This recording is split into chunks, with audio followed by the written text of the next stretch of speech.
का एक और नई वीडियो में इस वीडियो में बात करने वाले एमपीटीटी काउंसलिंग क्या होती है और कैसे उसकी स्टेप्स होती हैं, सारी बातें हम इस वीडियो में करेंगे। तो वीडियो को आपको लास्ट तक देखना है, चैनल पर नए चैनल को सब्सक्राइब जरूर कर लेना है, ठीक है। तो सबसे बात करते हैं एमपीटीटी काउंसलिंग क्या होती है। अगर मान लीजिए किसी भी एमपी के आपको गवर्नमेंट या इंजीनियरिंग कॉलेज में एडमिशन लेना है तो आपको एमपीटीटी काउंसलिंग के थ्रू ही एडमिशन होता है, आपको और कोई स्टेप्स नहीं होती हैं। आपको गवर्नमेंट कॉलेज में एडमिशन चाहिए तो एमपीटीटी काउंसलिंग के थ्रू ही आपको होकर गुजरना पड़ता है। प्राइवेट कॉलेज में क्या होता है, कभी कभी वो डायरेक्ट एडमिशन सीएससी राउंड में ले लेते हैं, एमपीटीटी काउंसलिंग के थ्रू ही है, मगर वो खुद कर लेते हैं एमपीटीटी काउंसलिंग आपकी, तो इसलिए आपको उसमें डायरेक्ट एडमिशन मिलता है। तो बात करें एमपीटीटी काउंसलिंग के स्टेप्स की, ठीक है। तो सबसे पहले आपका एमपीटीटी काउंसलिंग का पहला स्टेप्स होता है आपको रजिस्ट्रेशन कराना पड़ता है, ठीक है।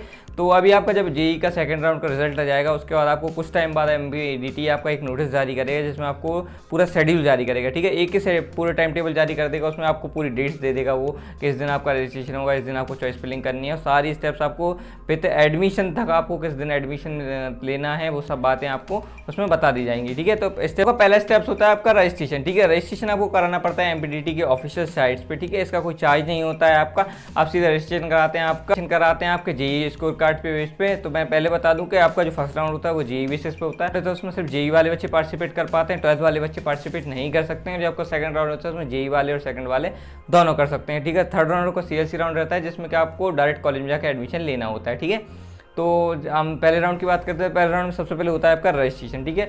दोनों राउंड में प्रोसेस पूरी सेम रहती है, ठीक है। पहले रजिस्ट्रेशन का आप कराते हैं, रजिस्ट्रेशन के लिए आपको टाइम दिया जाता है 5 दिन के करीब, आपको 5 दिन के अंदर आपको रजिस्ट्रेशन कराना पड़ता है। आपके डॉक्यूमेंट्स हैं वो वेरीफाई हो जाने चाहिए, ठीक है।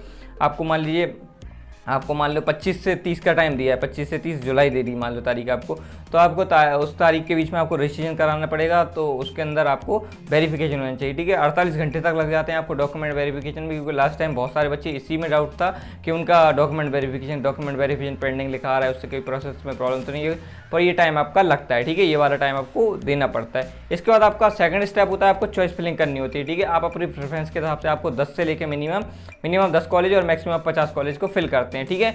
तो ये मेन स्टेप रहता है आपका, सबसे इंपॉर्टेंट स्टेप रहता है कि आपको कौन सा कॉलेज किस नंबर पे रखते हैं, किस प्रेफरेंस आपका ऑर्डर क्या रहता है, आपको उस हिसाब से कॉलेज मिलते हैं, ये आपका मेन स्टेप रहता है। तो इसके लिए मैंने आपको पहले भी कहा था लास्ट वीडियो में, अगर आपको इसमें कोई प्रॉब्लम आ रही है, क्योंकि इसमें आपको बहुत सावधानी से और बहुत एक्सपर्ट किसी अच्छे इंसान से आपको कराना पड़ता है, या फिर आपको सारी इन्फॉर्मेशन पहले ही आपको रिसर्च करके रखनी चाहिए, लिख के रखना पड़ेगा कि इस कॉलेज को मेरे को इस कॉलेज की इस ब्रांच को इस पर रखना है, फिर इसके बाद इसको रखना है, जिससे कि आपको एक अच्छे से अच्छा कॉलेज आपको अलॉट हो पाए। क्योंकि बहुत सारे बच्चे क्या करते हैं, किसी खराब सा कॉलेज आपको नंबर 1 पे या नंबर 2 पे रख देते हैं, उनको वही अलॉट हो जाता है और उनकी रैंक अच्छा कॉलेज लेने की रहती है, मगर वो उनको नहीं मिल पाता है, ठीक है।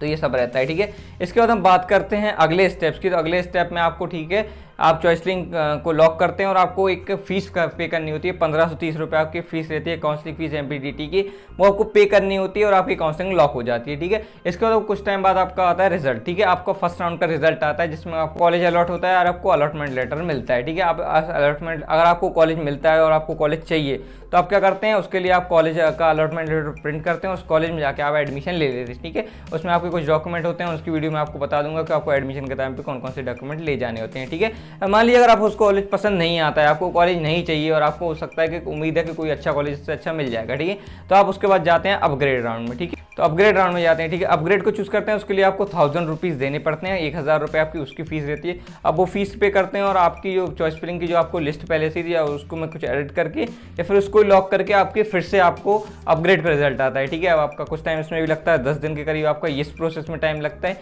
इसके बाद आपको अपग्रेड राउंड 1 कहते हैं इसको, ठीक है। आपको ये होता है, इसमें आपको हो सकता है इसमें आपको कॉलेज अलॉट हो जाए, ठीक है। इसमें आपका जो कॉलेज अलॉट होता है ना, वो आपको या तो उसको लेना पड़ता है, ठीक है, या फिर अगर आप उसको नहीं लेते हैं तो अगर मान लीजिए आप उसको छोड़ देते हैं उस सीट को, तो सीट आपकी कैंसिल हो जाती है, ठीक है। आपको उन 5 दिनों के अंदर उसमें एडमिशन लेना पड़ता है, नहीं तो वो सीट आपकी चली जाती है हाथों से, ठीक है। अब आपको कुछ बच्चे कहते हैं कि मान लीजिए आपको जेई के बेसिस पे आपको पहले राउंड में कोई कॉलेज अलॉट ही नहीं हुआ, ठीक है, तो आपको फीस फिर से पे नहीं करनी पड़ती है, या तो अपग्रेड राउंड में या फिर सेकंड अपग्रेड राउंड में कॉलेज जरूर अलॉट हो जाता है। और मान लीजिए फिर भी नहीं होता है तो आपको सेकंड राउंड में भी कोई फीस पे नहीं करनी होती है आपको उसमें, आपको मगर आपने अगर एमपीटीटी में आपको ले लिया ना, तो आपको कॉलेज तो आपको मिल के रहेगा, ठीक है। तो हम कहाँ तक पहुँच गए थे, हम फर्स्ट राउंड के आपके एडमिशन प्रोसेस तक पहुँच गए थे, ठीक है। आपको फिर से रिजल्ट आएगा, फिर से आप अपग्रेड करते हैं। मान लीजिए आपका कई बार होता है कि आपको सेकंड अपग्रेड भी मिलता है, मगर वो बहुत कम चांसेस होते हैं उसके, ठीक है।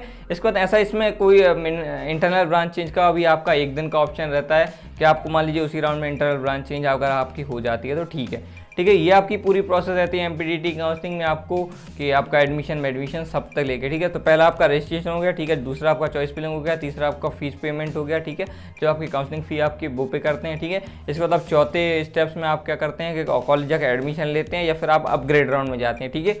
फिर से आपका अपग्रेड राउंड का रिजल्ट आता है, फिर से आप कॉलेज में एडमिशन लेने जाते हैं। ये पूरी आपकी प्रोसेस रहती है एमपीटीटी काउंसलिंग की, ठीक है। सेकंड राउंड में भी आपकी सिमिलर प्रोसेस ही रहती है, इसमें कोई ज़्यादा बड़ा चेंजेस नहीं आते हैं, ठीक है। तो मेन स्टेप आपको क्या है कि आपको चॉइस फिलिंग किस हिसाब से करनी है। चॉइस फिलिंग आपको बहुत अच्छे से करनी होती है, आपको हर चीज़ का ध्यान रखना है चॉइस फिलिंग के टाइम पे कि कौन सा कॉलेज आपको किस प्रेफरेंस रखना है। इसके लिए आप हमसे बात कर सकते हैं, मैंने आपसे पहले भी कहा है, नीचे गूगल फॉर्म की लिंक या फिर मेरी इंस्टा की लिंक आपको मिल जाएगी, आप उस पर जाकर मेरे से बात कर सकते हैं, उस पर आपको सारी चीज़ें मिल जाएंगी। इंस्टा पे बात करने के लिए आपको हो सकता है कि थोड़ा टाइम लग जाए, क्योंकि हंड्रेड्स ऑफ मैसेज मेरे को पहले ऑलरेडी पड़े हुए हैं, तो उस पर नहीं मिल पाएगा। आप चाहें तो आप थोड़े स्पेशली जाके मेरे से एक मिनिमम चार्ज रहता है, उसको आप पे करके उससे के थ्रू आप मेरे से बात कर सकते हैं, तो वो आपके लिए भी ऑप्शंस मैं आपको दे रहा हूँ।